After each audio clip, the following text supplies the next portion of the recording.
Vamos a tener los temas de chi cuadrado, lo que es análisis de datos categóricos, análisis de regresión y revisar algunos temas de demografía.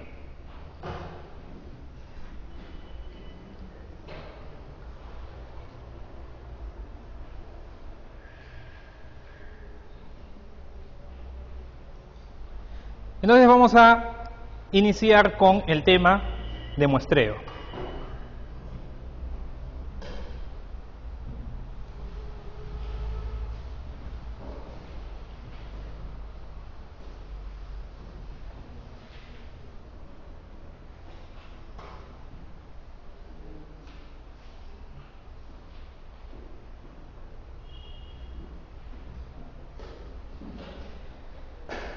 Entonces, el muestreo, como ustedes ya saben, va a ser estos procedimientos mediante los cuales vamos a seleccionar un conjunto de elementos de una población. ¿Con qué finalidad? Para, a partir de este conjunto, poder llegar a conocer cómo se comporta la población. Entonces, el objetivo final es conocer a la población, pero estudiar a todos los elementos de la población es difícil, toma tiempo, es costoso, etcétera. A lo que recurrimos es a seleccionar a un grupo de estos para poder llegar justamente a conocer el total de la población. Entonces, este es un gráfico que ustedes van a encontrar en los diferentes textos de estadística, donde vemos cómo se relaciona lo que es el muestreo con la inferencia estadística. Entonces nosotros vamos a tener una población y ustedes van a ver en los libros que la población, el tamaño de la población se va a denotar con la letra N mayúscula por lo general, y dentro de esta población tenemos algunas características de interés que nos gustaría conocer. Esas características, desde el punto de vista estadístico, se conocen como parámetros. Estos parámetros van a estar representados por letras del alfabeto griego, como pi para una proporción, mu para un promedio o sigma para la desviación estándar. Entonces, esos parámetros, esas características poblacionales son desconocidas para nosotros. Entonces, ¿qué es lo que hacemos? Seleccionamos de esta población un subconjunto que denominamos muestra. Entonces, los procedimientos mediante los cuales se extrae ese subconjunto se denomina muestreo. Y el muestreo, como vamos a ver más adelante, puede ser probabilístico o no probabilístico. Se denominará muestreo probabilístico cuando conocemos la probabilidad de selección que tiene cada sujeto de la población, o en todo caso, la probabilidad de selección de las unidades muestrales, porque puede ser que tengamos muestreos complejos, y los muestreos no probabilísticos van a ser aquellos en los cuales justamente desconocemos esas probabilidades de selección.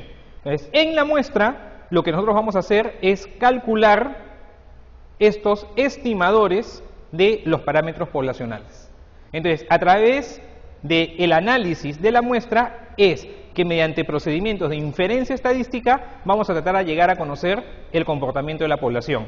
Y esos procedimientos de inferencia estadística pueden clasificarse en dos grandes grupos: la estimación de parámetros, propiamente dicha, y las pruebas de hipótesis.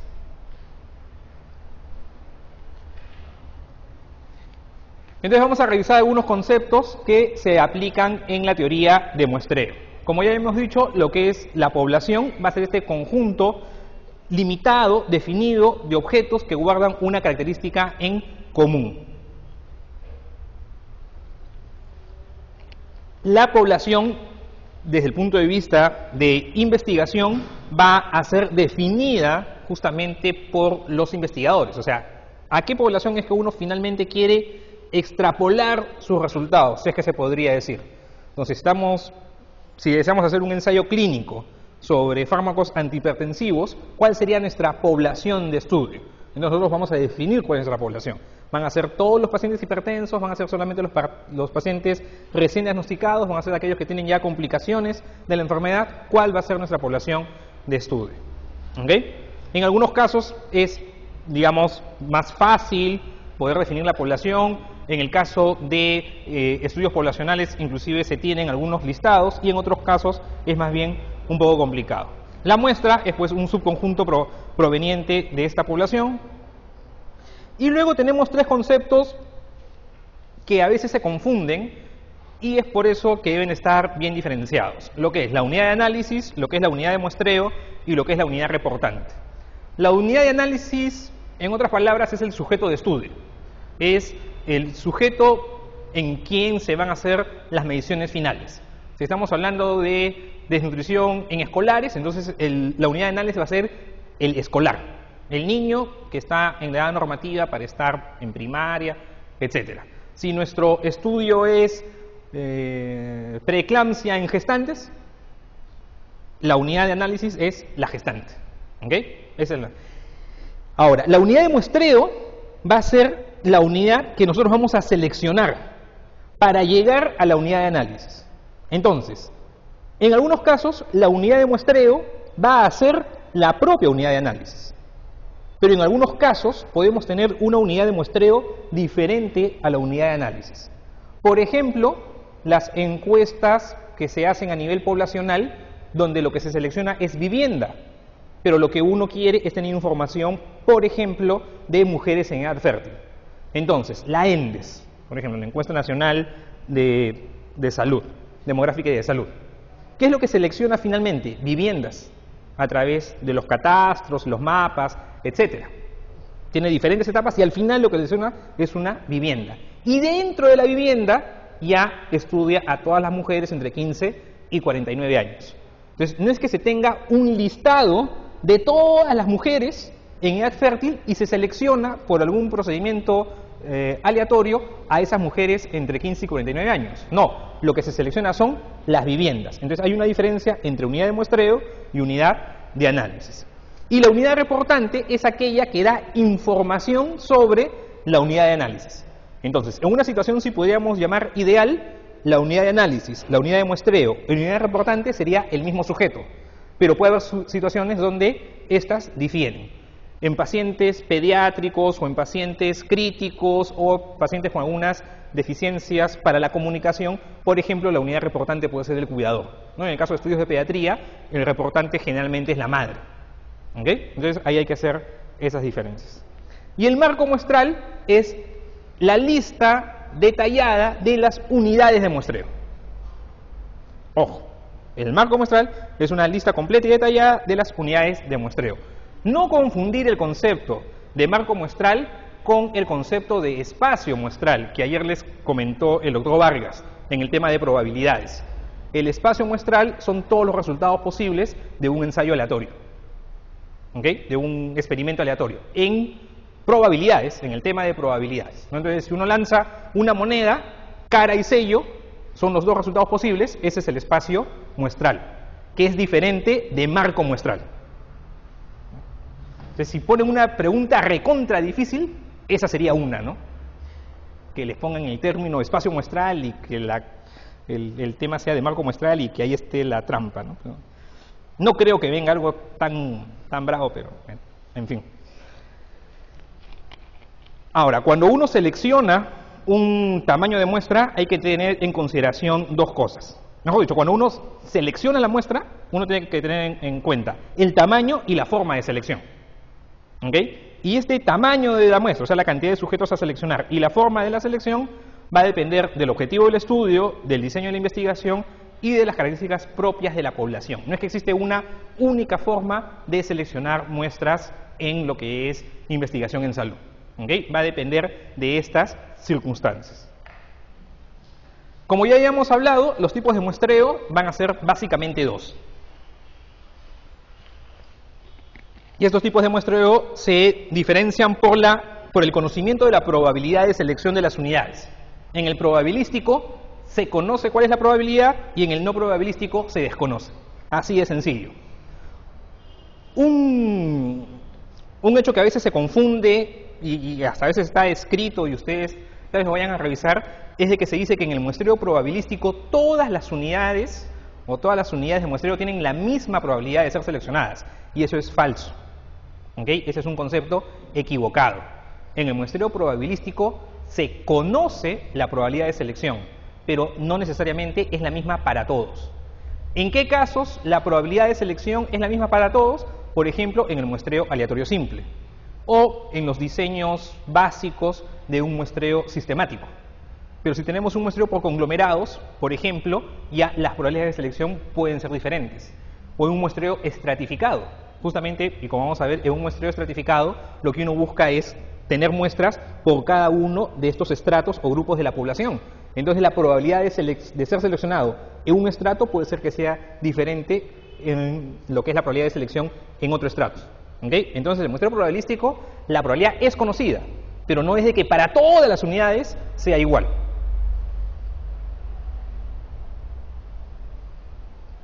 Entonces, los muestreos, los diseños básicos dentro de lo que es el muestreo probabilístico tenemos a 4. Los 4 diseños básicos del muestreo probabilístico es el aleatorio simple, el sistemático, el estratificado y por conglomerados. Son los diseños básicos. Eso no quiere decir que pueda haber combinaciones de estos diseños, que son los diseños multietápicos, o a partir de un bietápico o ya multietápico, ¿no?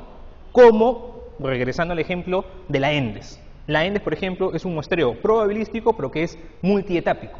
Primero se seleccionan provincias, dentro de las provincias se seleccionan distritos, y dentro de los distritos se seleccionan manzanas o viviendas, dependiendo, y también de si es una zona urbana o zona rural. Bueno, ahí van a tener ya algunas diferencias de la selección, pero son diferentes etapas que se van siguiendo. ¿Okay? Entonces, en un muestreo que tiene más de 2 o más etapas, lo que tenemos es combinación de estas. Generalmente se empiezan las primeras etapas en un muestreo multietápico con muestreos estratificados o por conglomerados. Y las últimas etapas son o muestreo sistemático o muestreo aleatorio simple. Es por lo general, pero no es que sea una regla.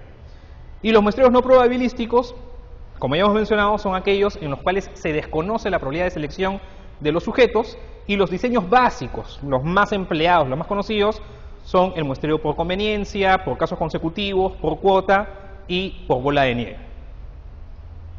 Entonces ahora vamos a revisar cada uno de estos muestreos.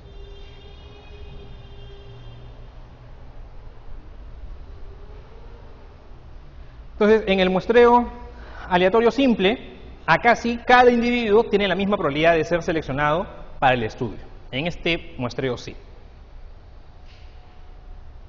Este muestreo es el más sencillo de todos, ¿no? Imaginemos que queremos seleccionar una muestra de 5 de ustedes. Ustedes son la población y tenemos que seleccionar a 5. ¿Qué es lo que hacemos? Cada uno tiene un número, esos números se ponen en un ánfora, se chocolatea el ánfora y se sacan los 5 tickets, las 5 balotas, y se tiene el muestreo aleatorio simple. ¿Okay? Por cualquier procedimiento que sea aleatorio, lo que se hace es tener todos los números posibles, todos los resultados posibles, se hace el procedimiento aleatorio y se selecciona. Esos procedimientos, como dice en la diapositiva, puede ser a través de tablas, calculadoras, programas estadísticos, el ánfora, lo que sea. Y generalmente esta selección se hace sin reemplazo, las más de las veces. En medicina, en ciencias de la salud, diría siempre. Es decir, que una vez seleccionado el sujeto, no puede volver a entrar al ánfora para tener otra posibilidad de ser seleccionado. ¿Okay? Si ya se sacó un premio, no se puede sacar otro premio. ¿Okay? Entonces, ¿cuáles son las ventajas del muestreo aleatorio simple? Desde el punto de vista estadístico, de teoría, es que la probabilidad es conocida y es igual para todos, que es el tamaño de la muestra entre el tamaño de la población. Esa sería la probabilidad de selección. Y los cálculos matemáticos son sencillos, tanto desde el punto de vista de fórmulas, que son las fórmulas más, las menos complejas cuando se requiere calcular el tamaño de una muestra, y también desde el punto de vista de los procedimientos de inferencia. Y acá también hay que hacer otra aclaración. Los procedimientos que hacen los programas estadísticos cuando se calculan estas pruebas estadísticas, ¿no? Si uno va a calcular un chi cuadrado, un análisis para comparar promedios, lo que sea que vaya a hacer uno con un programa estadístico, las máquinas suponen, es por defecto en las máquinas, que la muestra que estamos analizando ha sido obtenida a través de un muestreo aleatorio simple. Si nosotros estamos trabajando con una muestra que ha sido obtenida por otro tipo de muestreo, que ha sido obtenida mediante un procedimiento más complejo, hay que indicarle a la computadora hay que indicarle a la máquina que se ha seguido otro tipo de muestreo, para que el análisis se haga en función a ese otro tipo de selección. Si no, el resultado no sería el más correcto. ¿Ok? Entonces, todo lo que nosotros vamos a ver también ahora de pruebas de hipótesis, estimaciones, etcétera, etcétera, todo lo que se enseña generalmente de estadística es asumiendo que la muestra viene de una muestra aleatoria simple. En cambio, si la muestra vendría de un muestreo conglomerado, por conglomerados o un muestreo multietápico, la forma de analizar es mucho más compleja. ¿Ok? ¿Cuáles son las desventajas, entre comillas, del muestreo aleatorio simple? Que se requiere un marco muestral completo y detallado, y a veces eso es lo más difícil en una investigación, pero es entre comillas, una desventaja, un requisito que tiene la mayoría de los muestreos probabilísticos. Y lo otro es que la muestra puede quedar muy dispersa, en el sentido que, como es totalmente al azar, pudiera ser que la muestra no necesariamente es representativa. ¿Ok? Y es por eso que cuando se trabaja con un nivel de confianza, hay un porcentaje de error de que esa muestra me dé un resultado que finalmente no dé con el resultado de la población. Obviamente que esa probabilidad es conocida, uno la puede manejar y siempre trata de que sea la mínima. El muestreo sistemático es, digamos, el siguiente en lo que es los tipos de muestreos probabilísticos en complejidad.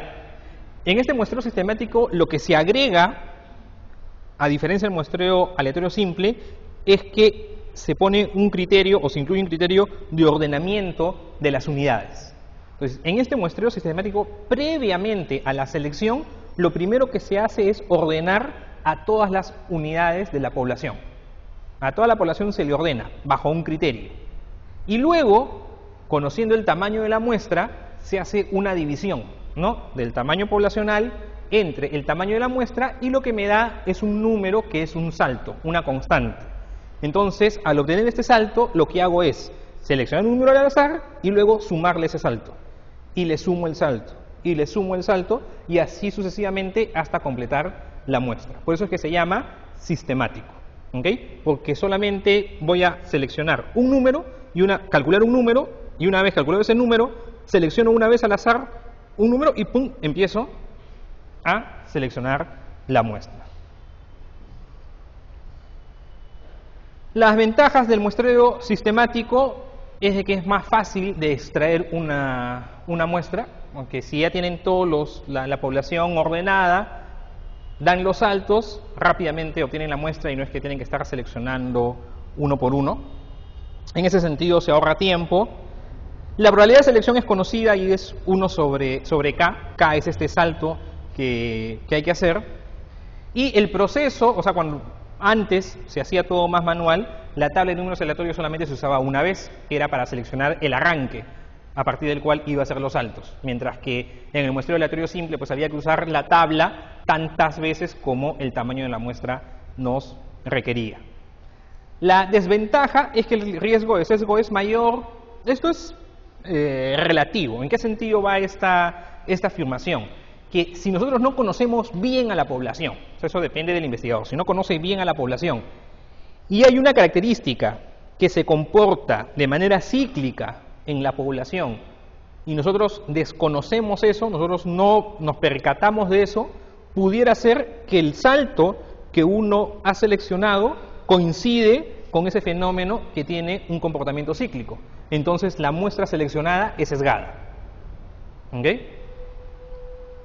Y eso está pues relacionado con la parte que dice abajo, ¿no? No debe usarse este muestreo cuando hay este comportamiento cíclico en el marco de muestreo.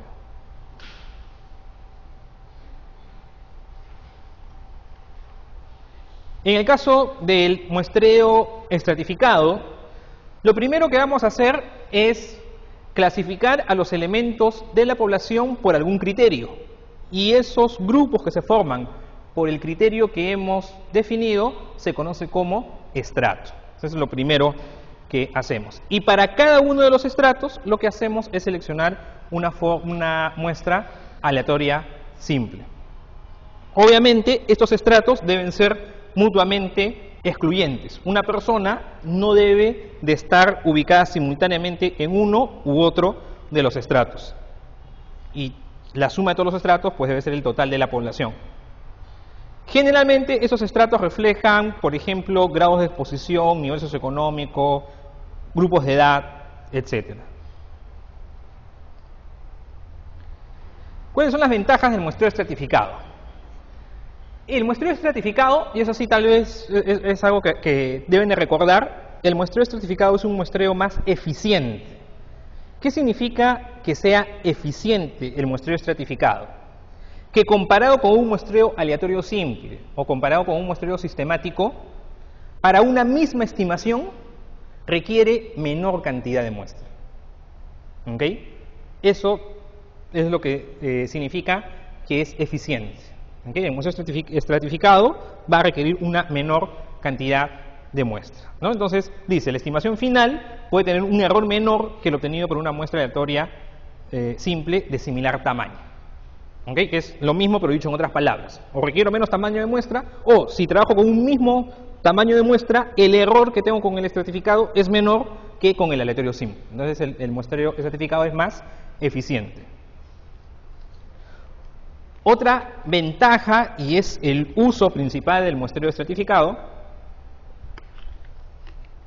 es que nos permite estimar los parámetros para cada estrato y para la población total. Cuando uno hace un muestreo aleatorio simple, y ese tal vez es uno de los errores también que se comete frecuentemente en investigación, uno selecciona su muestra, hace su estimación y luego quiere esa muestra dividirla y hacer estimaciones para cada subgrupo que está clasificando. Y en realidad el muestreo no ha sido pensado para eso. El muestreo aleatorio simple es para toda la muestra en general. En cambio, el muestreo estratificado sí permite hacer eso. Para cada uno de los estratos permite hacer las estimaciones. Y obviamente, además, para toda la muestra. Y obviamente asegura la participación de todos los estratos. La desventaja, justamente, como ya hemos mencionado, es la complejidad en los cálculos, ¿no? Ya desde el punto de vista estadístico, trabajar con una muestra estratificada implica un nivel un poco más avanzado. Para cada estrato se necesita un marco muestral detallado y el criterio para conformar los estratos puede ser muy especializado, en el sentido de que tal vez se necesiten hacer dosajes, algunas determinaciones, otro tipo de mediciones para primero clasificar a la población y luego recién hacer el muestreo. Entonces, eso también puede incrementar los costos, tomar más tiempo, etc. Cuando hablamos de muestreo estratificado, la forma en cómo distribuimos la muestra entre los estratos se denomina afijación. Y la afijación puede ser de tres tipos. La afijación puede ser simple, proporcional u óptima. La afijación simple es la más básica y a la vez la que no se aconseja y la que no debería hacerse, que es, calculo el tamaño de la muestra y ese tamaño de la muestra lo divido en tantos estratos como haya y de tal manera que cada estrato tiene la misma cantidad de elementos. La muestra, ¿no? La muestra tiene en cada estrato la misma cantidad de elementos. Eso no se aconseja, porque generalmente los estratos tienen diferentes estructuras. Entonces, se pasa a la siguiente forma de afijación, que es la afijación proporcional. Entonces, en cada estrato voy a tener proporcionalmente tantos sujetos como hay en la población para cada uno de esos estratos correspondientes. Entonces se mantiene la proporcionalidad. Si en la población, en el primer estrato, hay el 20% de todos los elementos, en la muestra, los sujetos seleccionados para el primer estrato serán el 20% del total de la muestra. Y así para cada uno de los estratos. Y finalmente tenemos otra afijación que es la afijación óptima. Esta afijación óptima, que ustedes van a encontrar en los textos también como la afijación de Neyman, es una afijación que además de lo que es la proporcionalidad, toma en cuenta la dispersión de la variable, o sea, la variabilidad del fenómeno. Cuando tenemos un fenómeno que varía menos, necesitamos menor tamaño de muestra. Cuando tenemos un fenómeno que varía más, necesitamos un mayor tamaño de muestra. ¿Okay? Cuando ustedes van al mercado y van a probar uvas, por ejemplo, para comprar, ¿cuántas uvas prueban? Agarran medio racimo, sacan su calculadora y le dicen, bueno, casera, tiene que darme 20 uvas para ver si le compro o no le compro. No, prueban una. Ya si el casero o la casera es generosa, tal vez prueban 2. Y con esa única uva, ustedes deciden comprar 1 kilo, 2 kilos, 3 kilos de uva. Están tomando una decisión en función de una muestra. Pero ¿qué están suponiendo sobre esa muestra? O mejor dicho, ¿qué están suponiendo sobre esa población? Que la población es homogénea. Prácticamente la varianza es 0. Si la varianza es 0, significa que basta conocer a un elemento para conocer a toda la población, porque todos son iguales. ¿Sí o no? Si la varianza es 0, no hay distancia entre cada sujeto y el promedio, ¿no? Que es el mismo valor. Entonces, cuando la variabilidad del fenómeno es menor, requiero menores tamaños de muestra. Cuando la variabilidad del fenómeno es mayor, requiero mayor cantidad de muestra. Entonces, la fijación óptima incluye ese criterio para la selección de las muestras. Es un muestreo un poco más complejo también. Y en el muestreo por conglomerados, finalmente, lo que seleccionamos son cúmulos de unidades, grupos de unidades, que justamente se va a llamar conglomerado. Entonces, a diferencia del muestreo aleatorio simple, del muestreo sistemático y del muestreo estratificado, en el muestreo por conglomerados lo que seleccionamos son grupos y no individuos. ¿Ok? Pero desde el punto de vista de muestreo, ojo, desde el punto de vista de muestreo, ese grupo se comporta como una unidad muestral. ¿Ok? Que luego yo analice a los individuos, a los componentes de ese grupo, ya es otra cosa. ¿Ok? Eso también tienen que considerarlo. Es como en algunas encuestas, bueno, al menos nosotros hemos participado en el análisis de las encuestas que hace de vida para lo que es consumo de drogas en escolares, por ejemplo. Lo que ellos hacen finalmente es un muestreo por conglomerados en la última etapa, porque lo que seleccionan son secciones dentro de los colegios. Entonces seleccionan, es algo así como la ENDES, seleccionan algunas ciudades, dentro de las ciudades seleccionan algunos colegios y dentro de los colegios seleccionan aulas. ¿Esa aula qué es? Un conglomerado. Pero la unidad de análisis, ¿quién es? El escolar. Y al escolar es que le preguntan, ¿el último año has tomado bebidas alcohólicas? ¿El último año has fumado? ¿El último año has consumido marihuana? Etcétera. ¿Okay? Entonces el conglomerado es ese cúmulo de elementos.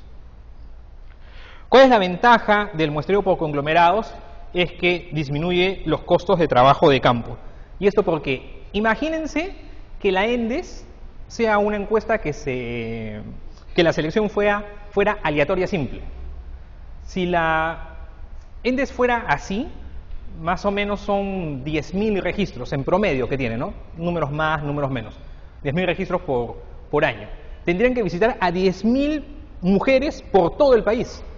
Y si es algo totalmente aleatorio, tal vez tienen que recorrer 10.000 localidades. Entonces sería imposible.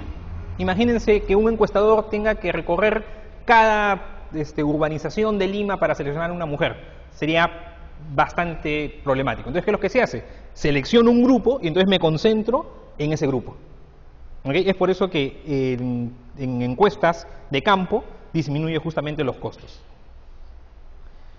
Y puede trabajar en ausencia de listados muy complejos, pues no se necesita contar con un marco muestral. ¿En qué sentido? En que cuando nosotros trabajamos en campo podemos seleccionar mediante procesos que son aleatorios las manzanas, las viviendas, sin necesariamente conocer cómo es su distribución. Y eso hay procedimientos que los encuestadores conocen. Si alguno de ustedes ha participado alguna vez en una encuesta de campo, tal vez le han dado, por ejemplo, lo que es una ruta. Y le dicen, empiezan en tal esquina, ¿no? En la esquina norte, sur, etcétera, y van a ir hacia la derecha o a la izquierda, y van a seleccionar tal vivienda, etcétera. Entonces, no se necesita contar con todo detallado, ¿no? Para lo que es la selección del conglomerado. Las desventajas es que se imaginarán desde el punto de vista estadístico ya el tema se complica mucho más, requiere cálculos más avanzados. Ahora, si no se incluyen a todos los individuos que forman el conglomerado, ahí la muestra está sesgada, porque el supuesto para que este muestreo funcione es que una vez seleccionado el conglomerado, a todos se entrevista. O sea, y nuevamente con el ejemplo de la encuesta de vida, imagínense que ese día a esa aula que fue seleccionado, la mitad de los alumnos faltó. Entonces ya esa aula no es representativa, ¿no? Porque la mitad de los alumnos no van a representar pues a todos aquellos que forman esa aula. Y a diferencia del estratificado, que habíamos hablado que el muestreo estratificado es un muestreo más eficiente, el muestreo por conglomerados es más bien menos preciso. O sea, comparativamente con los otros diseños, necesita muestras más grandes, ¿okay?, para calcular o para tener estimaciones con un error similar. ¿Okay? Entonces ahí, dependiendo de las necesidades de cada uno, se va seleccionando el mejor muestreo. Ahora, revisando los muestreos no probabilísticos, tenemos el muestreo por conveniencia o a criterio, que es cuando se seleccionan las unidades que se encuentren disponibles al momento de la recolección de datos, que es generalmente lo que se hace en los hospitales, ¿no? O sea, en los trabajos, ya, estos son los pacientes de mi servicio, están acá, investiguémoslos, ¿no? O cuando uno, igual, en trabajos en campo, ya, yo tengo a la mano al vaso de leche tal o al club de madres tal, entonces ahí hago mi investigación sobre conocimientos de las madres sobre signos de alarma en menores de 5 años. Ya. Y ahí voy por conveniencia, voy a esa zona, porque están a la mano. Los casos consecutivos, ustedes más lo van a ver en el tema de los ensayos clínicos, que su nombre lo indica, ¿no? O sea, uno pone ciertos criterios y conforme van apareciendo los pacientes que cumplen con esos criterios, los voy captando al estudio, hasta completar un tamaño determinado o en un periodo determinado de tiempo. Similar a los casos consecutivos es el muestreo por cuotas. Pero en el muestreo de cuotas es más bien a la inversa, porque uno sale. Este muestreo por cuotas es lo que se usa más en estudios de mercado, por ejemplo, ¿no? Uno segmenta la población y a cada grupo de entrevistadores lo manda a ese segmento para completar una cuota. Entonces va el grupo de entrevistadores al sector A y tienen que completar en el sector A 30 encuestas. Y ya, van y se paran en una esquina de San Isidro, de La Molina, qué sé yo, y esperan pasar 50 personas y ya, completó el encuestador su cuota, ¿no? Esa es un poco la idea. Y el muestreo bola de nieve, por bola de nieve, es un muestreo interesante que hoy en día se usa mucho más por estos temas que tienen que ver mucho con derechos en salud, poblaciones vulnerables, etcétera. ¿Y en qué consiste? Que cuando tenemos poblaciones que son difíciles de llegar porque son estigmatizadas, tienen algún problema en particular, como pueden ser, por ejemplo, trabajadoras sexuales. ¿Okay? Entonces, así nomás, uno no va, si uno pregunta en la calle, ya sea hombre o mujer, un trabajador sexual en general, no va a decir, yo soy un trabajador sexual, ¿no? Entonces, ¿qué se hace?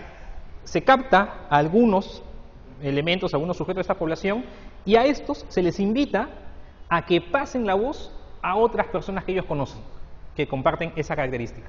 Entonces, digamos, captamos a 4 o 5 trabajadores sexuales y se le invita a que pasen la voz a otros. Entonces, esos 5, imaginemos que cada uno le pasa la voz a 2 o 3. Entonces, en la siguiente tenemos de 10 a 15.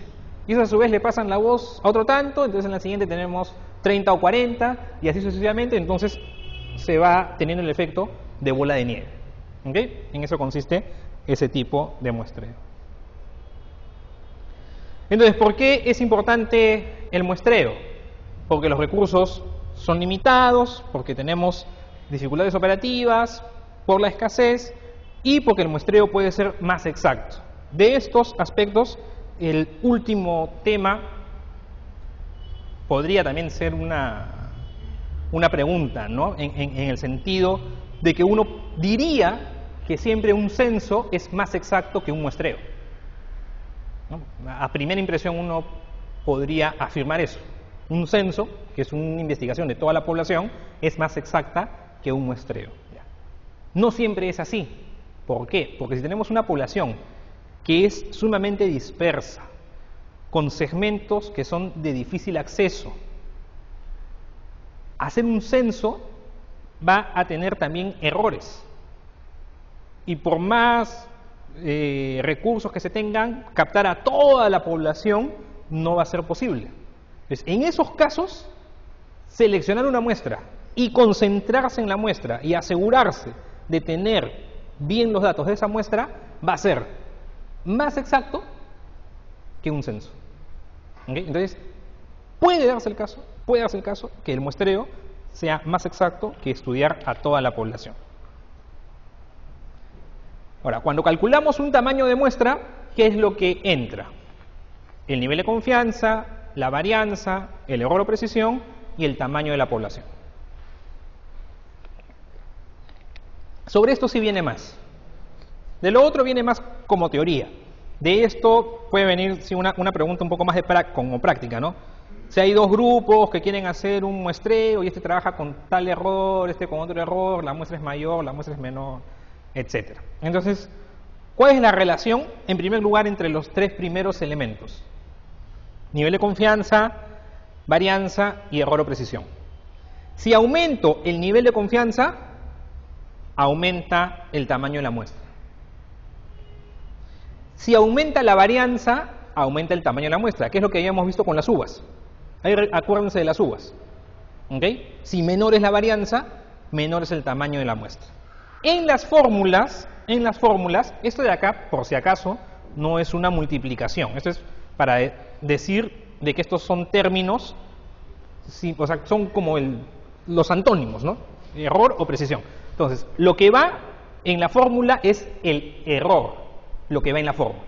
Entonces, si yo aumento el error, o sea, si yo trabajo con mayor error, mi muestra será menor. Pero, ¿qué significa trabajar con mayor error? Que soy menos preciso. Y al revés. Lo que va en la fórmula, lo que va el dato, el número, es el error. Si yo trabajo con menor error, tendré una muestra más grande. Pero un menor error significa que la precisión es mayor. ¿Ok? O sea, por eso esto está entre paréntesis, para tenerlo como un concepto que va de la mano con el error, que es el complemento, digamos. ¿Ok? Pues no es que va en la fórmula. Y el tamaño de la población lo que hace es de que cuando la población es más grande, mientras más grande sea el tamaño de la población, el ajuste que se hace del tamaño de la muestra por el tamaño de la población es mínimo. Mientras que si el tamaño de la población es menor, el ajuste que se hace es mayor. O sea, este es el calculado sin ajuste y este en amarillo es el calculado ajustado. Entonces, cuando la población es menor, el ajuste es mayor. O sea, se siente el ajuste.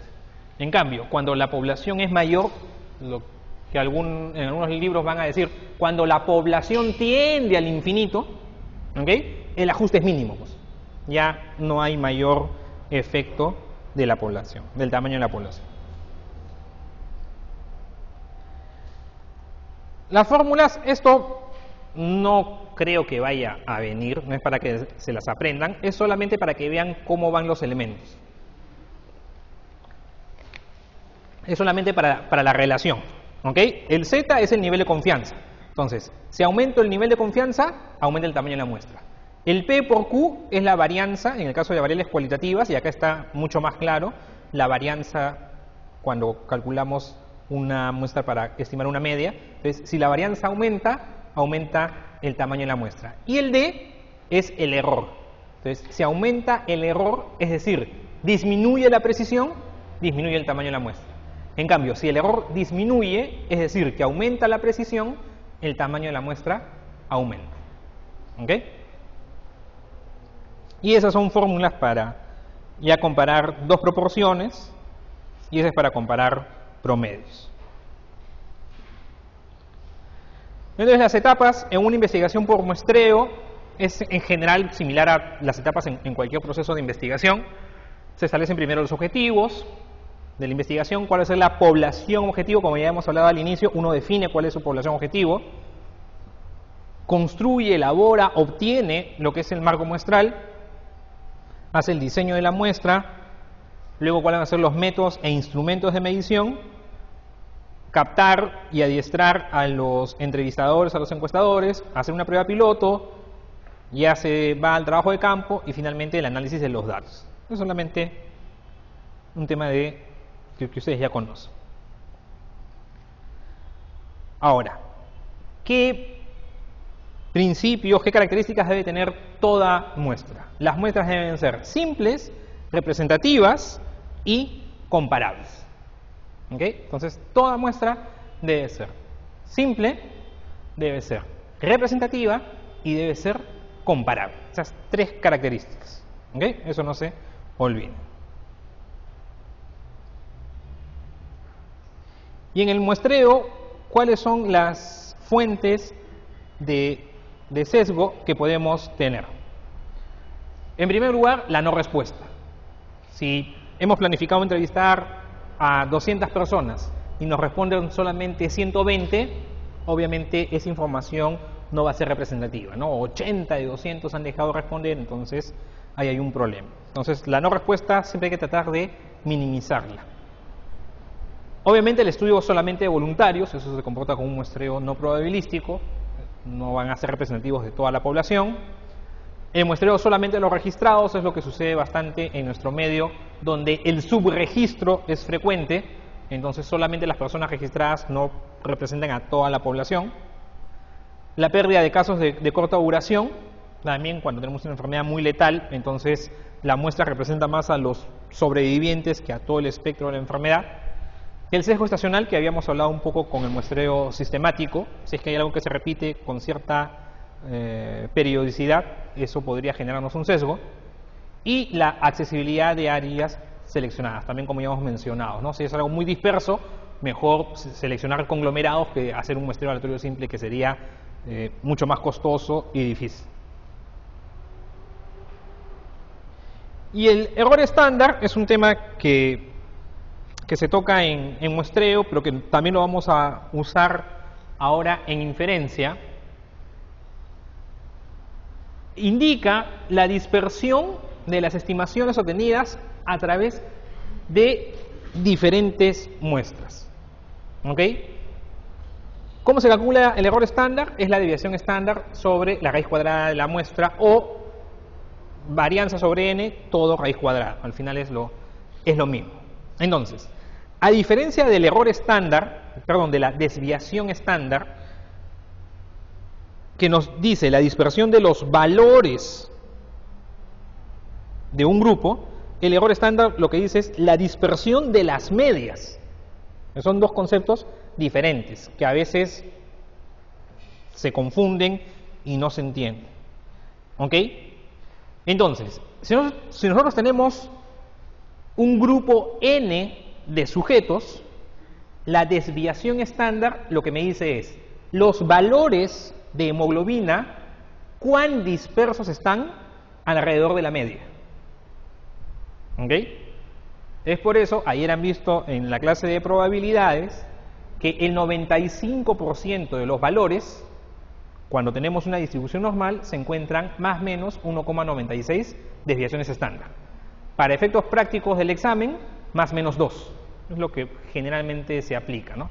Más o menos 2 desviaciones estándar, está el 95% central de los valores.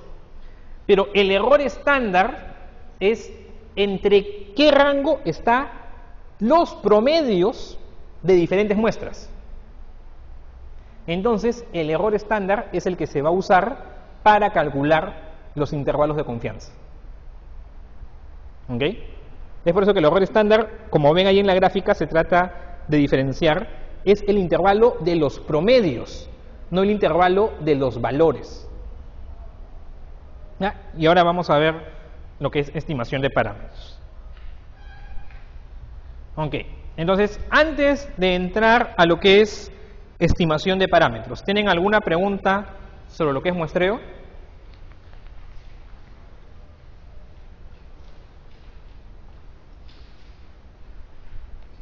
¿Ninguna? Sí.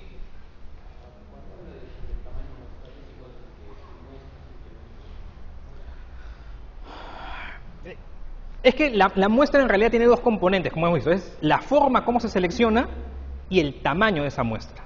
Porque también uno puede decir, la muestra, sí, la muestra fue una muestra aleatoria. Simple, y no me está diciendo nada de tamaño. Digo, la muestra fue por casos consecutivos, y no me está diciendo nada de tamaño, ¿no? Pero claro, si está acompañado de un numerito, es el tamaño de la muestra, ¿no? O sea, en un artículo donde dice, la muestra fue de 50 pacientes, claro, el tamaño de la muestra es 50, ¿no? Sí.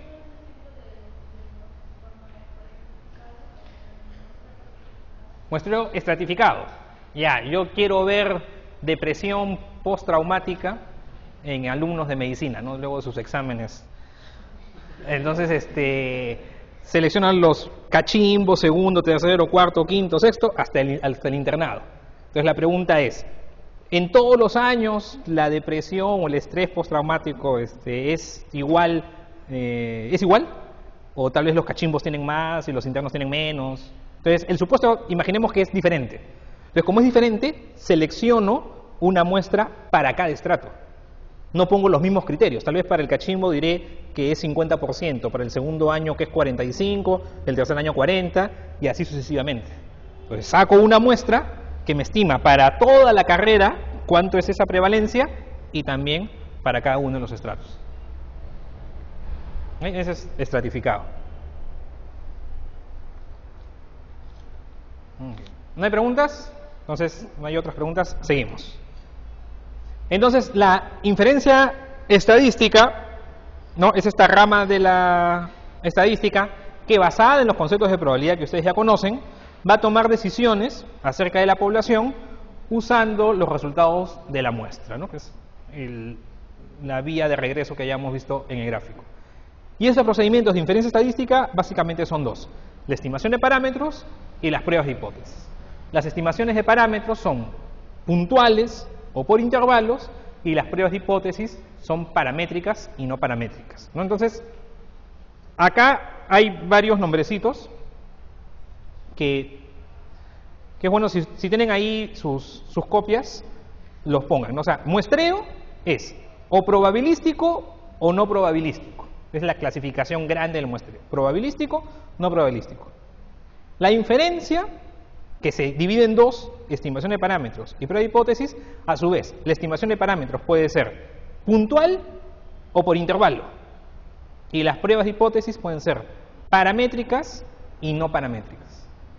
¿Ya? Ahí a veces se confunde el término probabilístico con el término paramétrico. Entonces hablan de muestreos paramétricos o muestreos no paramétricos, lo cual no es correcto. O hablan de pruebas de hipótesis probabilísticas y pruebas de hipótesis no probabilísticas, lo cual tampoco es correcto. ¿Okay? Entonces, el muestreo es el que es probabilístico o no probabilístico. La estimación de parámetros es puntual o por intervalo, y la prueba de hipótesis es paramétrica o no paramétrica. Entonces, todo lo que vamos a hablar de ahora hasta que termine, hasta las 8 de la noche más o menos antes de demografía, es sobre inferencia. Entonces, el parámetro, como ya hemos dicho, es una característica poblacional, es una característica descriptiva de la población la cual queremos conocer. Y entonces la podemos estimar cuando captamos una muestra. Entonces, esta estimación puede ser puntual o por intervalo, como hemos mencionado. La estimación puntual es lo más simple. Tengo mi muestra, hago el cálculo con esos valores, con esos datos, y obtengo la estimación puntual. En el caso del promedio, se simboliza con la X, con la rayita. En el caso de la proporción, es la P, ¿no? Acá debería decir mu, porque la media poblacional es mu, no está M. Eso corrijan en sus copias. Acá debe decir mu. Y acá debe de decir pi, que es la proporción de una muestra, estima la proporción poblacional pi. Pi es la proporción poblacional. Entonces, esta, por ejemplo, es una estimación puntual. Se hace un estudio para ver los efectos hemodinámicos en la madre del feto, lo que es la aplicación de un fármaco en analgesia del parto. Y tenemos los promedios de algunos indicadores hemodinámicos, ¿no? Las presiones, frecuencias cardíacas, saturaciones. ¿Okay? Entonces, ¿este promedio qué es? Es una estimación puntual. Ese es el valor obtenido de la muestra. Entonces, yo espero o supongo de que ese valor va a ser también el valor poblacional. Entonces, ¿cuál es el problema de la estimación puntual? Que la estimación puntual, como único dato, puede ser que acierte como que no acierte.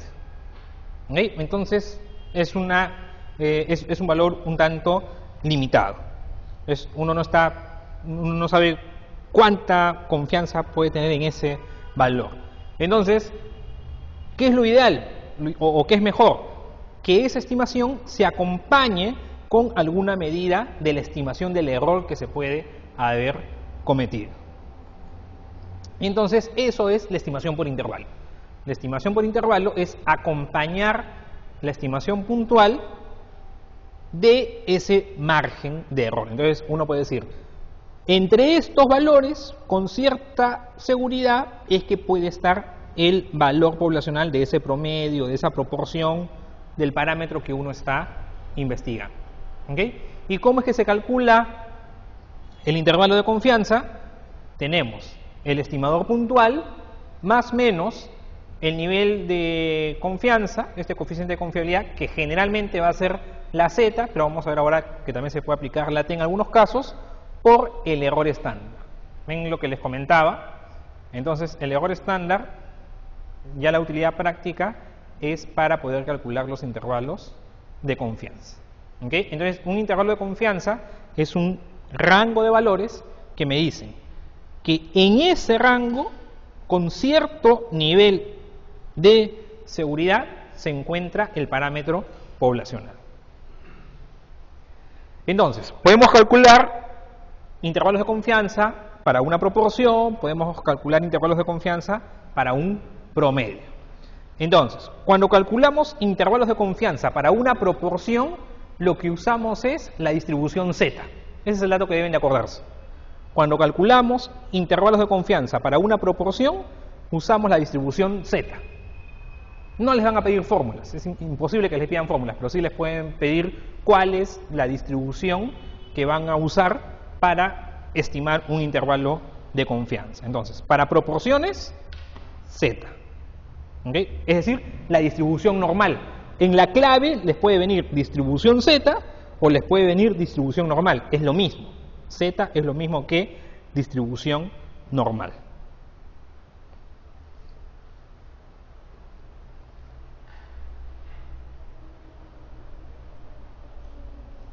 Esto no va a venir. Este es más teórico, esto no creo que les venga. Y eso sí.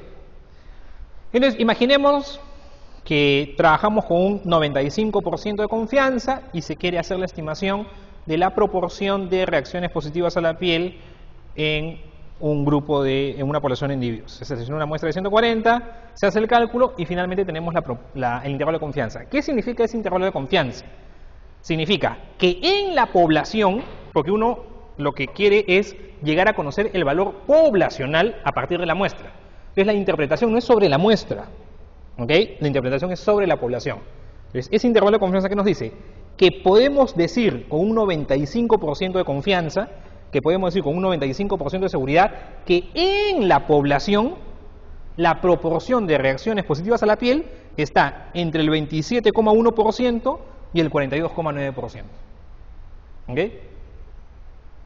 Es decir, que hay un 5% de probabilidad, es un 5% de posibilidad que esa proporción en la población o sea menor de 27,1% o sea mayor de 42,9%. También cabe esa posibilidad. Es justamente ese es el error que uno está permitiéndose. ¿Okay? Pero lo más probable es el 95% y es generalmente el nivel de confianza con el que se trabaja. ¿Okay? Entonces, las estimaciones, y acá sí vean la fórmula, ¿cuándo tendremos una estimación? ¿Cuándo tendremos una estimación que sea más precisa? Se habla de una estimación de un intervalo que es más precisa cuando el intervalo es más angosto. ¿Okay? Mientras más angosto es el intervalo, la estimación es más precisa. ¿Qué es lo que debo de hacer para tener una estimación más precisa? Vean, o disminuyo Z o disminuyo ¿qué? El error estándar. Entonces, ¿ustedes sacrificarían el nivel de confianza? Eso sería contraproducente. O sea, por ganar precisión, no voy a sacrificar mi nivel de confianza. O sea, finalmente diría, ya sí, tengo una estimación que es precisa, pero solamente con el 50% de confianza. o con el 40% de confianza. No tendría sentido. Entonces, ¿qué es lo que puedo hacer para hacer mi estimación más precisa? Reducir el error estándar. ¿Y cómo es que reduzco el error estándar? ¿Qué es lo que debo de hacer para reducir el error estándar? Modificar el P no se puede, porque es una característica del fenómeno. Entonces, ¿qué es lo que hago? Aumento el tamaño de la muestra. ¿Y eso quién lo sabe? ¿Quién maneja a la perfección estos conceptos? ¿O quiénes? Los laboratorios, ¿no? Entonces, cuando llega una visitadora, ¿no?, y los aborda, sobre todo a los médicos, o un visitador a las médicas, y muestran las estimaciones y vean con un P significativo, bueno, en caso de un intervalo recontra preciso. Claro, pues si trabajan con 5.000 sujetos en cada grupo, cualquier estimación va a salir precisa, ¿no? Entonces, si aumentamos el tamaño del N, lo que hacemos es hacer más preciso. Pero eso no necesariamente significa que sea lo mejor tampoco, porque podemos de esa manera un poco inducir los resultados. Ok, y ahora para los promedios. Para los promedios sí tenemos dos posibilidades. O usamos Z o usamos T. Esa puede ser también una pregunta. Esa diferencia entre Z y T sí es frecuente que venga. Entonces, y estamos en estimación, porque también vamos a ver lo mismo del Z y la T para prueba de hipótesis para promedios. Lo veamos acá primero para estimación. Cuando el tamaño de la muestra es grande, usamos la distribución Z, la distribución normal. ¿Ok? Se usa Z para estimar el intervalo de confianza del promedio.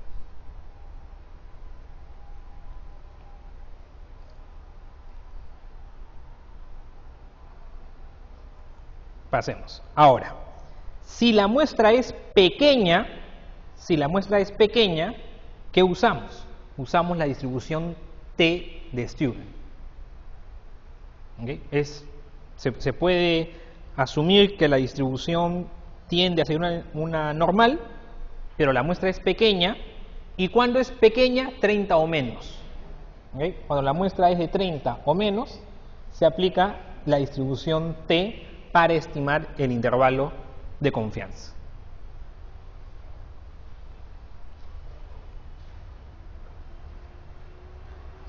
Bueno, este es un ejemplo. Ahí están los datos y nos piden calcular el intervalo de confianza para los promedios. En este caso, como las muestras son grandes, son mayores de 30, entonces se usa Z. ¿Okay? Entonces Z es cuando la muestra es mayor de 30. Entonces siempre el intervalo de confianza, ¿qué nos dice, no? En este caso, con un nivel de confianza del 95%, es posible afirmar que el promedio en la población está entre 115 centímetros cúbicos y 134.94 centímetros cúbicos, ¿no? En la población, se interpreta hacia la población, no hacia la muestra. Y cuando tenemos un grupo que es pequeño, que es de 30 o menos, la prueba indicada es la T, o la distribución indicada es la T de Stewart. Y se calcula el intervalo de confianza. Acá solamente son ejemplos donde están los intervalos para que vean. Este es para intervalo de confianza para una prevalencia. Entonces, con el 95% de confianza, la prevalencia poblacional está entre 65.7 y 79.7 en este caso. Acá la prevalencia, por ejemplo, va entre 0,2 y 1. Nosotros estamos haciendo los cálculos o las fórmulas que se han mostrado son las más simples, pero no son las únicas tampoco. ¿Okay? Hay otras formas también de calcular intervalos de confianza, usando logaritmos, por ejemplo. Y en este caso, si ustedes ven, la estimación puntual es 0,5 y el intervalo va de 0.2 a 1. Si nosotros hubiéramos aplicado la fórmula tradicional, que es el más menos una misma cantidad, entonces esperaríamos que esto vaya de 0 a 1, en todo caso, si el 0.5 está en la mitad. Entonces, por ejemplo, acá han empleado seguramente otra forma de calcular el intervalo de confianza. ¿Okay? Pero para el caso de un examen para la residencia es la fórmula clásica del más menos nivel de confianza por el error estándar. Este es para un promedio, por ejemplo, estimaciones bastante precisas, ¿no? Por ejemplo, 362 con un intervalo de confianza que va de 361 a 363. Una estimación bien precisa, ¿no?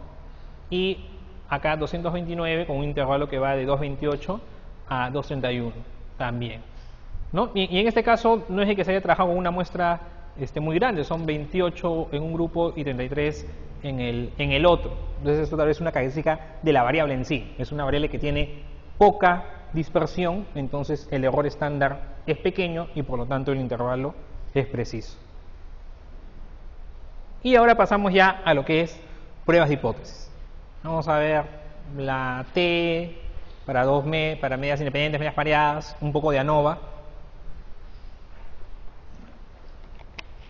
Y antes de pasar a lo que es esta comparación de promedios, ¿alguna pregunta sobre estimación de parámetros?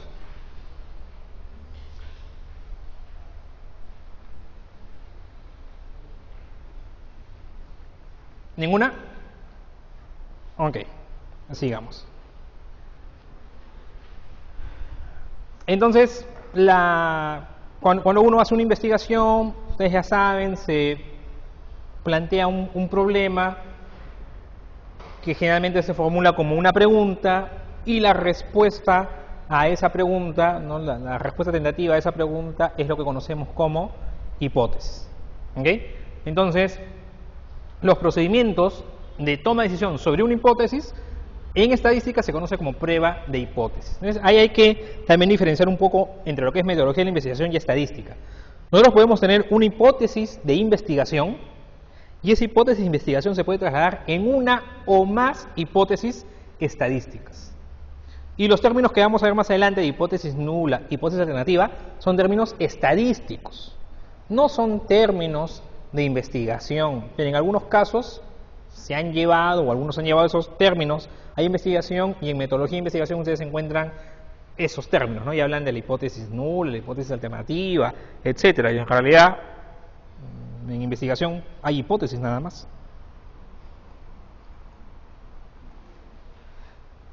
Entonces, las hipótesis estadísticas son proposiciones sobre los parámetros de una o más poblaciones.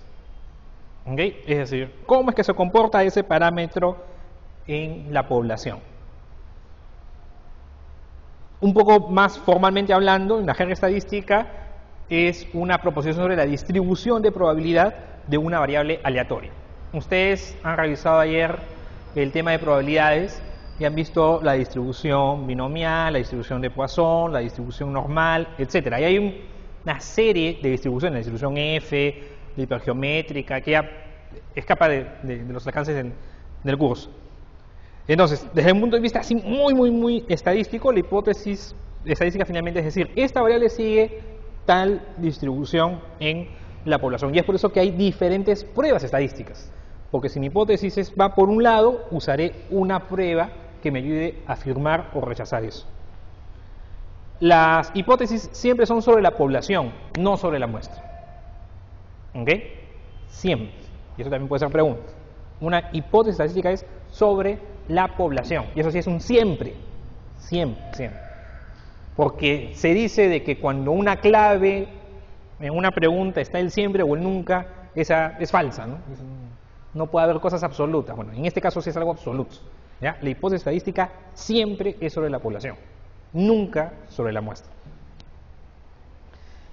Y estas proposiciones, estas hipótesis se hacen antes de empezar el muestreo, o deben de hacerse antes de empezar el muestreo, porque justamente eso me va a guiar a seleccionar a mis sujetos de estudio. Entonces, en estadística tenemos lo que son las hipótesis nula y las hipótesis alternativas.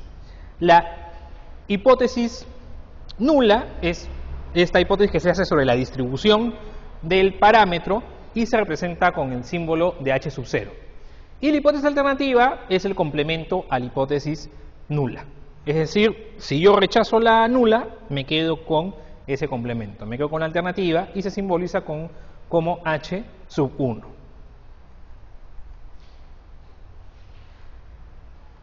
Es otra de las cosas que siempre suceden. Acá sí es siempre. Siempre la hipótesis nula contiene la igualdad. Siempre. No a veces, no a veces. Puede ser que no contenga. No, eso es falso.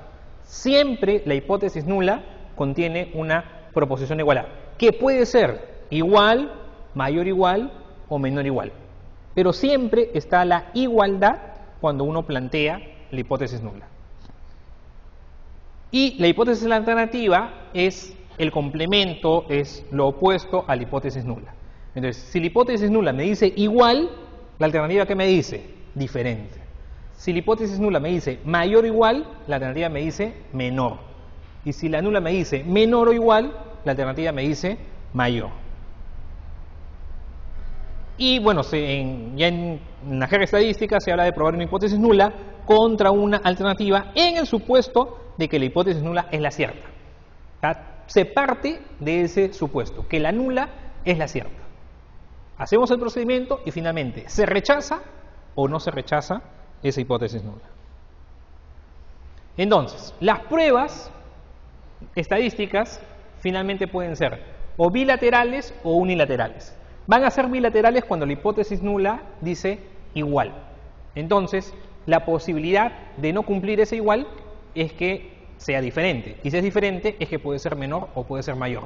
Tiene dos zonas de rechazo. Es por eso que es bilateral. Porque hay dos posibilidades para rechazar la hipótesis nula. O las hipótesis pueden ser, la formulación de las hipótesis pueden ser unilaterales. Las pruebas pueden ser unilaterales. O de cola inferior o de cola superior. ¿Quién define la cola? La hipótesis alternativa. Entonces, si la nula me dice mayor o igual, la alternativa es menor. Entonces la cola está hacia la izquierda. Y si la nula me dice menor o igual, la alternativa es mayor y la cola está hacia la derecha.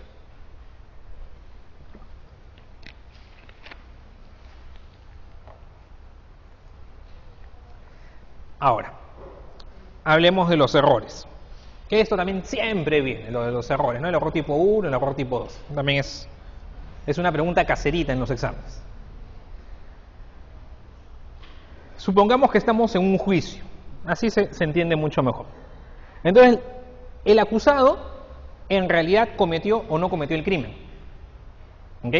Eso es la realidad que pasa en la población, lo cual desconocemos. ¿Ok? Esa es la condición real del acusado. Entonces, imagínense que ustedes son jueces y tienen que tomar la decisión si es que sentencian o no sentencian a ese acusado.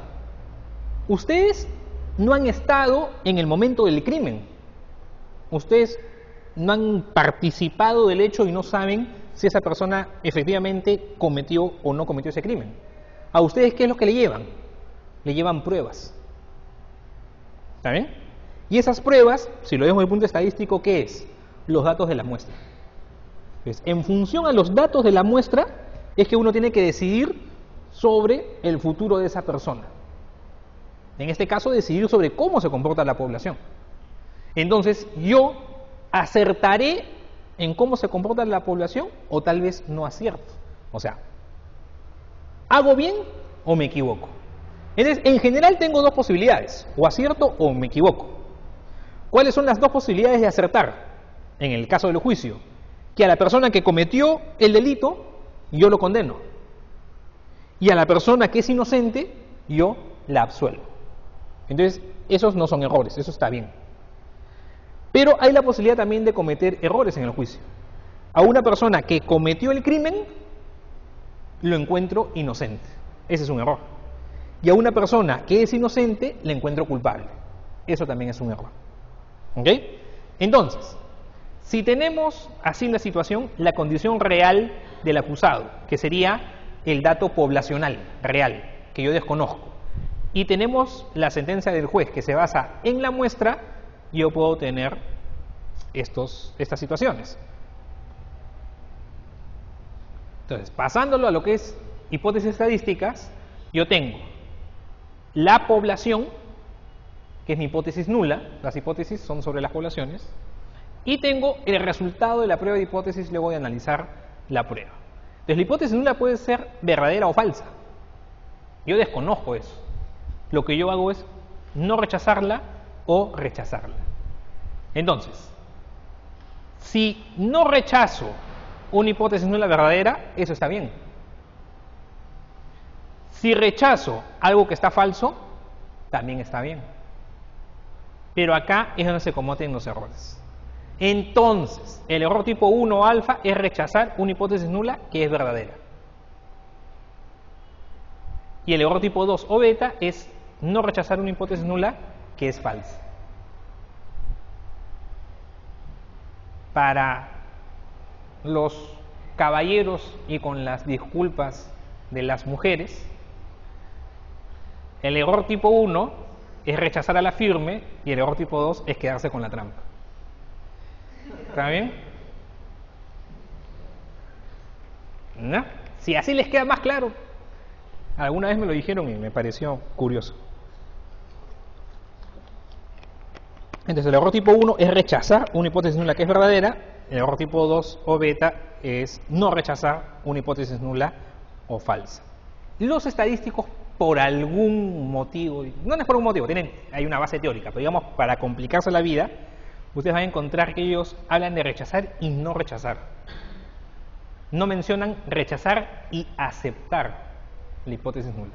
Pero para efectos de un examen de admisión pudiera ser que viene el término aceptar la hipótesis nula. Y es aceptable, digamos. Pero para un estadístico sería tal vez una herejía hablar así, ¿no? Porque ellos hablan de rechazar y no rechazar.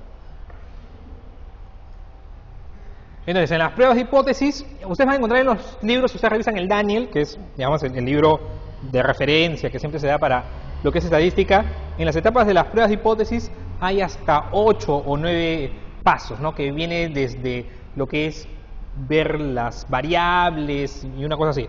Pero las etapas resumidas, digamos, en 6, lo más concreto es primero formular las hipótesis, seleccionar el nivel de significación, seleccionar la prueba estadística, formular la regla de decisión, calcular la estadística de prueba y formular la decisión estadística y la conclusión del estudio.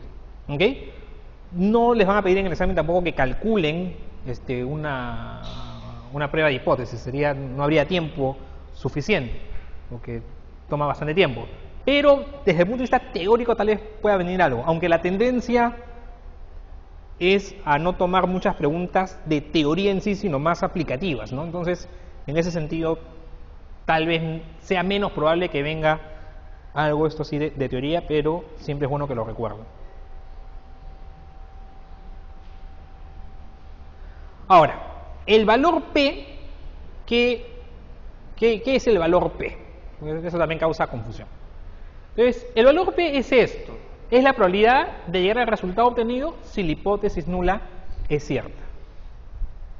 ¿Ok? Entonces, si la hipótesis nula es cierta, ¿cuál es la probabilidad de encontrar lo que uno ha hallado? Ese es el valor P. Entonces, si el valor P fuera 100%, ¿qué me dice?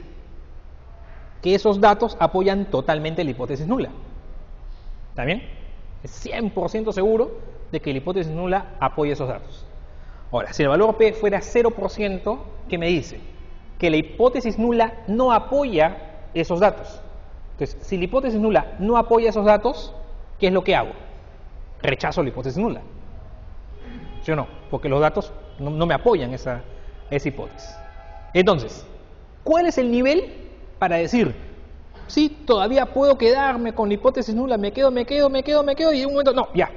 A partir de ese momento digo, no, ya no me quedo con la hipótesis nula, la rechazo. Ese nivel es lo que se llama nivel de significación, que generalmente es el 0.05, que es el alfa, que es el error tipo 1. ¿Ok? Entonces, si el valor P es menor que el alfa, rechazo la hipótesis nula. Es por eso que el alfa es la probabilidad de rechazar la hipótesis nula. ¿Qué nivel es el que se pone generalmente? El 5%. Que es ya algo estándar, algo establecido, que no tiene un fundamento tampoco estadístico o matemático, es más la costumbre que ha establecido ese valor. Entonces, para comparar promedios tenemos la situación de dos muestras independientes, de dos muestras pareadas y de 3 o más medias para grupos independientes, lo más usual.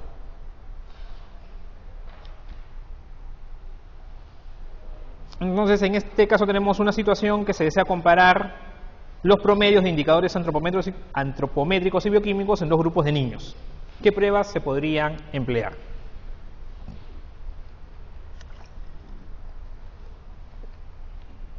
La respuesta es la T-de-Student. Desde el punto de vista teórico, también se puede usar la prueba Z. ¿Ok?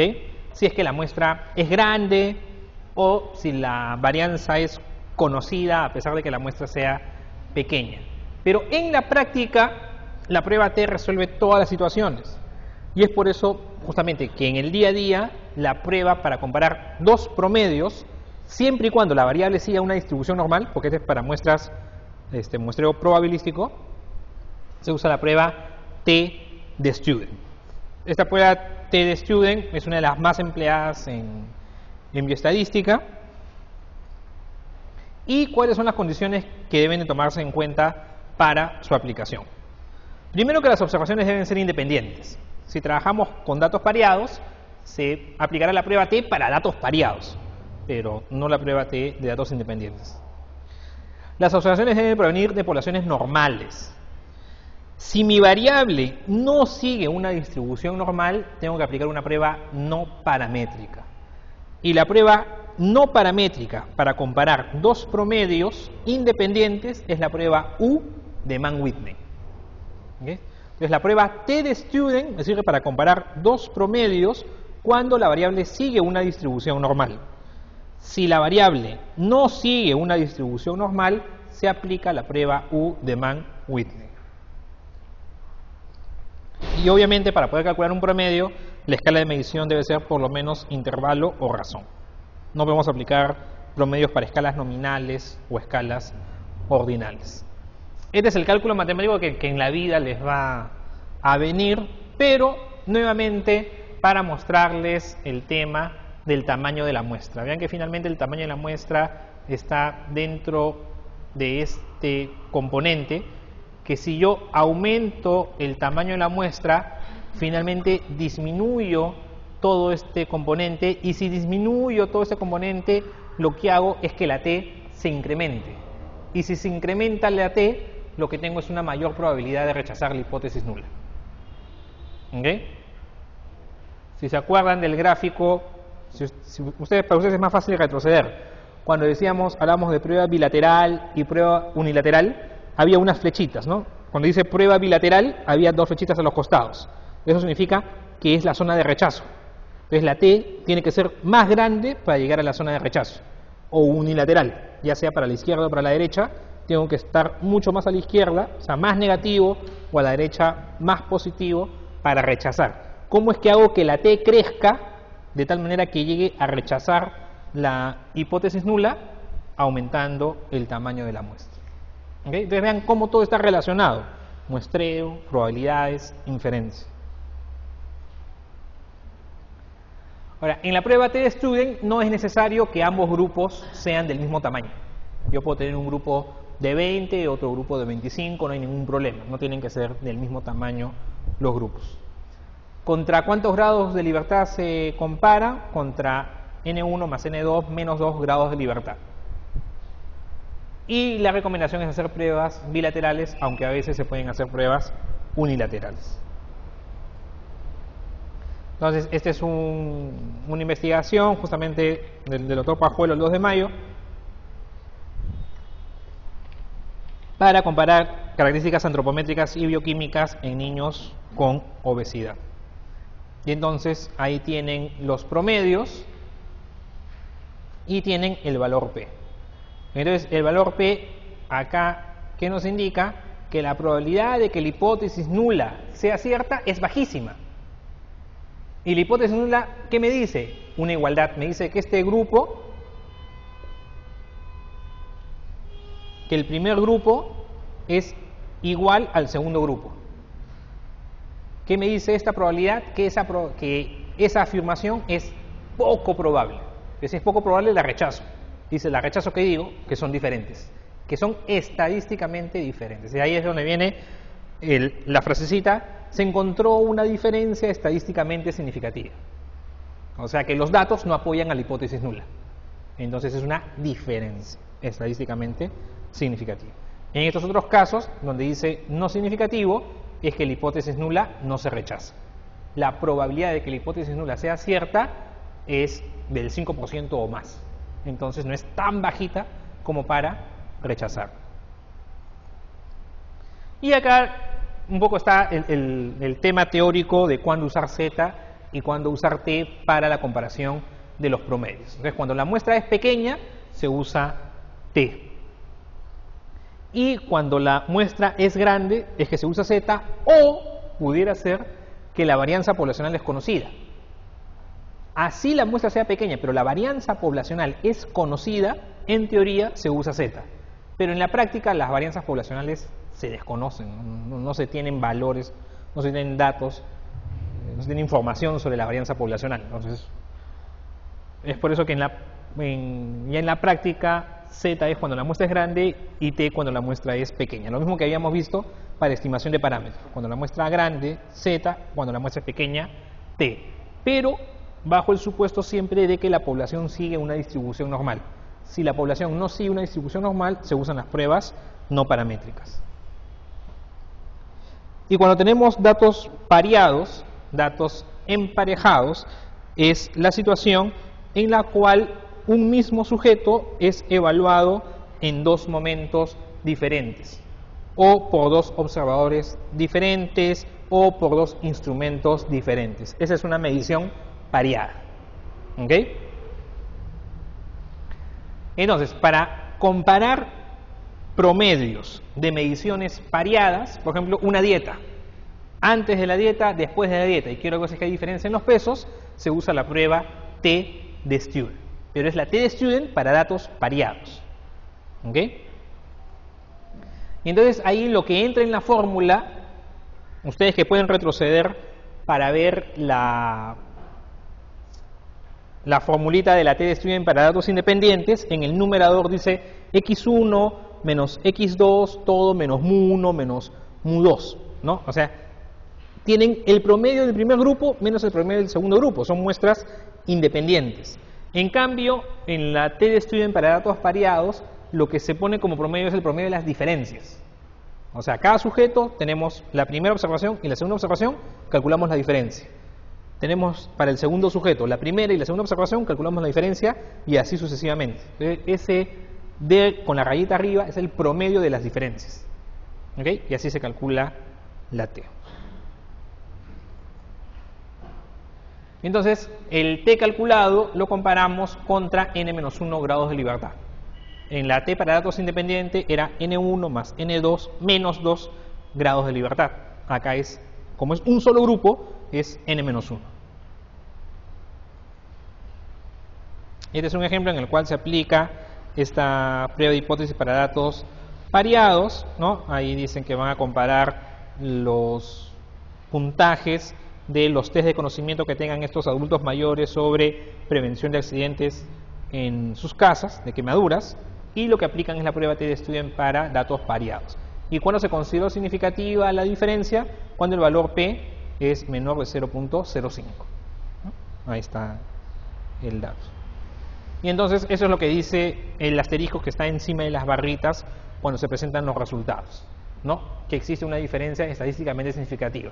En este caso que aumentó el conocimiento, aumentó el puntaje, ¿no? Si vemos la barra blanquita es la barra del conocimiento basal, la barra negra es el puntaje final, y entonces se encuentra una diferencia estadísticamente significativa, con valores P menor de 0.001, un valor P de 4 en, ¿eso cuánto es?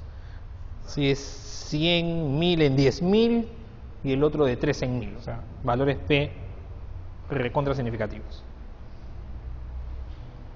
Y la conducción de los autores. Y finalmente tenemos la comparación de 3 o más medias. La comparación de 3 o más promedios se realiza mediante la prueba ANOVA.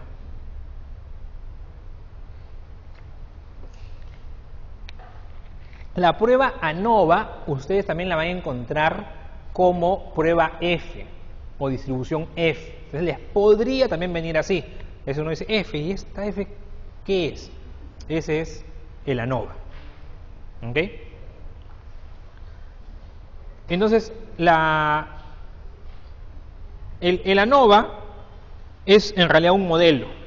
¿Ok? Y este modelo lo que hace es ver cuánto difiere cada sujeto dentro de su grupo y cuánto difiere cada grupo entre sí. Entonces es por eso que se compone de dos partes: la variación intragrupo y la variación entre grupo, y cada uno tiene su forma de construcción, lo que finalmente da una F, y estas Fs justamente son cocientes de dos distribuciones. Entonces la forma de ver este modelo se resume o se trata de resumir con este esquema. O sea, vamos a tener diferentes grupos que pueden ser de diferentes tamaños, no tienen que tener el mismo tamaño cada grupo, y entonces vamos a tener un componente dentro de cada grupo y luego las comparaciones entre grupos. Y a partir de esto vamos a hacer el modelo. La hipótesis nula de la ANOVA es la que ven en la diapositiva, ¿no? El promedio 1 es igual al promedio 2, es igual al promedio 3, igual al promedio K, dependiendo de cuántos grupos es que tengamos. La hipótesis alternativa del ANOVA es de que al menos uno de los grupos sea diferente a otro de los grupos, ¿no? O sea, que al menos uno de los grupos sea diferente, porque con eso se rompe la igualdad. ¿Ok? Entonces, no vayan a pensar que la alternativa de la ANOVA es que mu1 es diferente de mu2, y que mu1 es diferente de mu3, y que mu2 es diferente de mu3, y así hacer todas las combinaciones posibles. Sería interminable si es que mientras más grupos haya. Entonces, la forma de romper la igualdad es que al menos uno sea diferente. Y entonces ese es el modelo que emplea el ANOVA. Eso no les va a venir para nada, eso lo vamos a pasar. Lo que sí es importante recordar, igual que en la TED Student que hemos visto, en la Z que hemos visto, vean acá. Esto ayer lo han visto en la teoría de distribución de probabilidades, cuando vieron la distribución normal. La distribución normal se denota por dos parámetros, mu y sigma. Y entonces esto que dice que es la distribución normal estándar, porque tiene promedio 0. ¿Ok? Entonces, esto nos está indicando que la ANOVA lo vamos a aplicar cuando la variable sigue una distribución normal. Aquí hablamos de distribución de probabilidades. La distribución binomial, ¿cuáles eran los parámetros de la distribución binomial?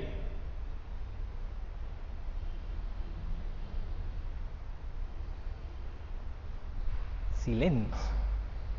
Total. N y P. ¿No? El número de ensayos y P la probabilidad de éxito, ¿no? Solamente. Y en la distribución de Poisson, ¿cuál es el parámetro? Porque solamente es uno el parámetro de esa distribución.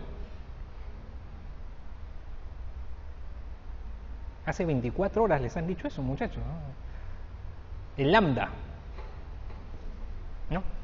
El lambda, que es esta probabilidad de ocurrencia, pero no es exactamente una probabilidad, es el número de ocurrencias en el espacio, volumen o tiempo, ¿no? Que ocurre el fenómeno. Entonces, este ANOVA, ¿cómo funciona esto? ¿Cómo les explico? Vamos a regresar mejor acá. Ya. El modelo lo que me dice es, cada sujeto varía del promedio total. Cada sujeto varía el promedio total. Entonces, ¿cómo puedo descomponer esa variación de cada sujeto con el promedio total? De la variación que tiene cada sujeto con el promedio de su grupo y de la diferencia que tiene cada promedio de grupo con el promedio total. Eso es lo que descompone el ANOVA. Entonces, eso es lo que se tiene acá. La diferencia de cada sujeto, eso es el IJ. La diferencia de cada sujeto con el promedio total es la diferencia, se puede descomponer en la diferencia de cada sujeto con el promedio de su grupo, con la diferencia del promedio de cada grupo con el promedio total. Si nosotros sumáramos todas las diferencias de cada sujeto con el promedio total, ¿cuánto saldría esa suma? Si sumamos todas las diferencias de cada sujeto con el promedio total, ¿cuánto sale la suma? 0. ¿Sí o no? Porque hay valores que están por debajo y valores que están por arriba, y el medio, el promedio es justamente, está en la mitad de todas esas diferencias. Entonces, es por eso, para que esa suma no sea 0, que se eleva al cuadrado. Para que no sea 0, no se podría hacer ningún cálculo. Es por eso de que acá dice, esta descomposición se expresa a través de las sumas de cuadrados. Y es lo que ustedes van a encontrar cuando se leen, cuando repasan lo que es el ANOVA. Entonces, la suma de cuadrados total es igual a la suma de cuadrados dentro del grupo, intragrupo, más la suma de cuadrados entre grupos. Entonces, bajo la hipótesis nula, la variabilidad entre grupos no deberá superar a la variabilidad intragrupos, porque la variabilidad entre grupos es 0. En la hipótesis nula, el grupo 1 es igual al grupo 2, igual al grupo 3, igual al grupo 4, etc. Entonces, esa variabilidad no debe de superar a la variabilidad intragrupo. Entonces, este cociente no debe ser grande. Y el F sale de este cociente, pero dividirlo por los grados, esta suma de cuadrados dividida entre los grados de libertad, me da el cuadrado medio y finalmente el F. Que vamos a tratar de verlo acá. Ojalá que se entienda. Si las diferencias entre los grupos es 0, ¿cuánto será? La variabilidad entre grupos es mínima. Entonces el F tiende a ser chiquito. Y si el F tiende a ser chiquito, no se rechaza la hipótesis nula. Yo necesito un F grande para rechazar. Así como necesito un T grande para rechazar, necesito un Z grande para rechazar. Y ahora vamos a ver, necesito un chi cuadrado grande para rechazar. Igual, necesito un F grande para rechazar. Entonces, bajo esta circunstancia, no tengo un F que es pequeño. Si yo me separo, si voy aumentando la separación, el F ya se va haciendo un poco más grande. Y si yo me separo más todavía, el F tiende a crecer. Entonces, mientras yo más me separo, entonces el F va creciendo y va a llegar un momento en que rechazo la hipótesis nula. ¿Ok? De eso un poco es que trata el ANOVA. Ahora, pero yo puedo tener grupos que tienen una distancia regular, pero si la variabilidad intragrupo también es grande, esto hace que mi F sea pequeño y no rechace. Entonces, si la dispersión dentro de los grupos también es bastante grande, es posible que no rechace la hipótesis nula. Y esta es una situación intermedia, ¿no? Y finalmente tengo esta otra situación que es curiosa. La distancia de cada grupo a la media no es mucha, pero internamente los grupos varían poco. Entonces, esta variabilidad intragrupo es pequeña. Entonces yo puedo llegar a tener una diferencia estadísticamente significativa con promedios que en realidad no difieren mucho. ¿Y cómo hago para tener una variabilidad intragrupos pequeño? Aumentando el tamaño de la muestra. ¿Sí o no? Si aumento el tamaño de la muestra, mi dispersión dentro del grupo disminuye. Entonces, a pesar de no tener una diferencia marcada de promedios entre grupos, como la variabilidad dentro de cada grupo es mínima, puedo llegar a rechazar la hipótesis nula. ¿Ok? Entonces tengan mucho más cuidado cuando lean la propaganda médica, porque puede pasar esto. Ahora, ¿por qué usar ANOVA y no usar múltiples T-de-Student? Es por un tema del error. Con el ANOVA yo solamente aplico un nivel de significación para todas las comparaciones, ¿no? Ese es 5%. Pero si yo hiciera múltiples T, cada vez que aplico una prueba T de student, estoy aplicando ese 5% de error. Y entonces con una segunda prueba T son otros 5% de error y así sucesivamente. No es que necesariamente sea una sumatoria, eso ya los estadísticos saben cómo calcularlos, pero el error final es mucho mayor que el que se obtiene con un ANOVA. Es por eso que se recomienda usar este análisis. Y este es un ejemplo solamente de un estudio donde se hace la aplicación de la ANOVA. Lo vamos a ver rápidamente. Son 4 grupos donde tenemos características de los recién nacidos y entonces podemos ver si es que hay diferencia o no entre ellos justamente aplicando el ANOVA, ¿no? Acá solamente para que vean que los autores pues mencionan que hacen la comparación de estos promedios a través de la ANOVA con una significación del 0.05. Solamente para que lo vean. Ok, ¿alguna pregunta? Sí.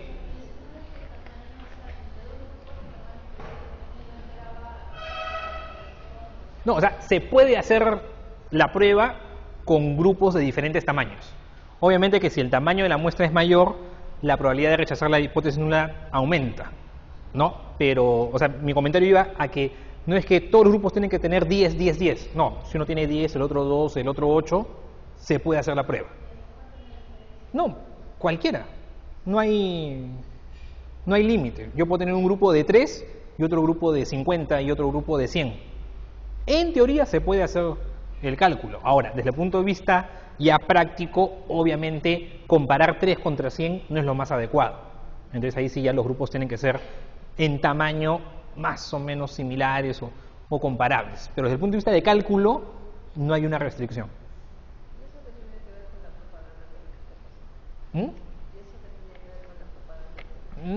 Nadie trabaja en laboratorios, ¿no? Ya. No, es que, ¿qué es lo que pasa con los ensayos clínicos sobre todo? Si ustedes revisan los ensayos clínicos, le dicen, se enroló 2.000 pacientes en este brazo, otros 2.000 pacientes en el segundo y 3.000 en el tercero. Con esa cantidad de sujetos, el N es tan grande que la dispersión dentro de cada grupo se hace chiquita. Porque la desviación estándar, si se acuerdan de ayer, al final es la suma de las diferencias de cada sujeto con el promedio elevado al cuadrado, lo divido entre n y luego le saco la raíz cuadrada. Entonces, mientras más sujetos tenga, o sea, mientras mi n sea mayor, ¿cómo es la desviación? Menor, menor, menor, menor.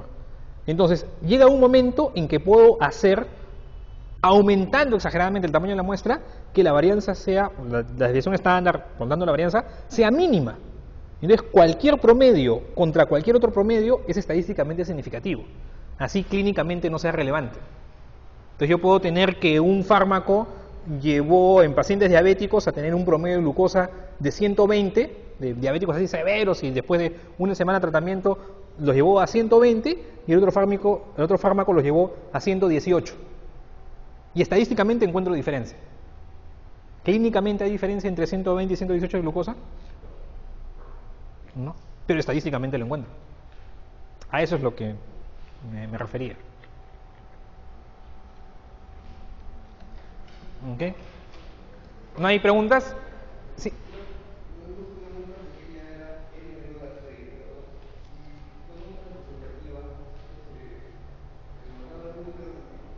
No, la muestra va a ser representativa en función al tamaño que uno vaya a calcular.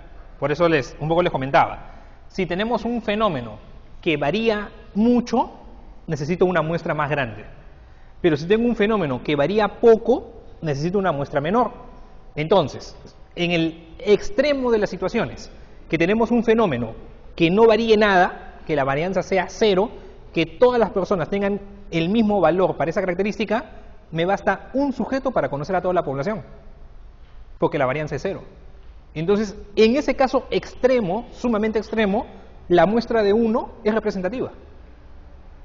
Claro que en la práctica eso no se da, ¿no? Entonces vamos a tener que calcular el tamaño de muestra y ver cuánto es lo mínimo necesario para poder hacer la estimación del fenómeno que deseamos. El 30 es para fines de decidir si uso T o si uso la Z.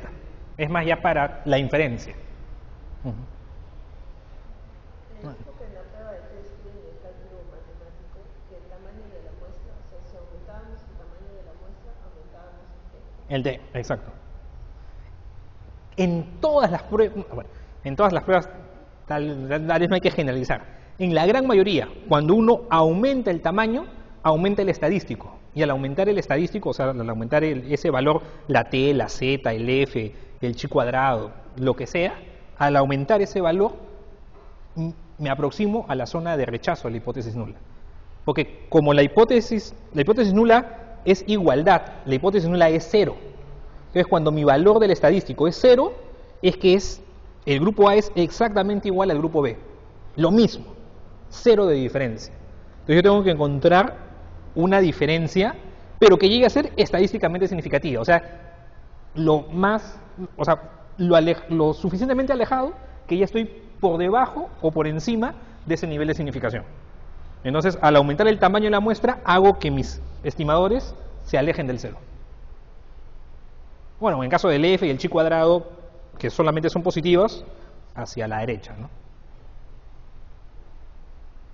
Okay. Otra pregunta. Si tienen preguntas, porque a veces tienen sus libritos, preguntas, qué sé yo, háganlas nomás. Si podemos, las resolvemos, si no, ya consultamos, ¿no? ¿No hay? Ok, entonces ahorita vamos a parar.